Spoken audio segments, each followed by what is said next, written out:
पितृपक्षातील नवमी म्हणजेच आज अविधवा नवमी आहे आणि आजच्या दिवशी काय केलं जातं हे थोडक्यात आपण समजून घेऊ.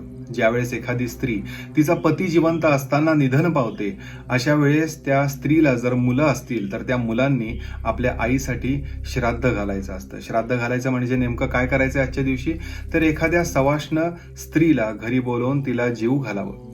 त्यानंतर तिला जर समजा साडी किंवा सौभाग्य अलंकार भेट म्हणून देता आले तर ते द्यावेत.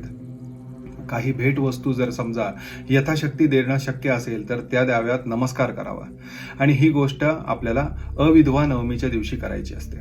जर समजा त्या स्त्रीला मुलं नसतील तर तिचा पती हयात आहे, त्या पतीने ही गोष्ट करावी. जर मुलं हयात आहेत तर त्या मुलांनंतर त्यांच्या मुलांनी म्हणजे आपल्या आजीसाठी मात्र ही कृती करायची नसते. ठीक आहे. तर आज अविधवा नवमी आहे. जर समजा कोणाच्या घरी असं काही असेल तर त्यांनी आजच्या दिवशी हे उपाय करावेत. शिरीष कुलकर्णी.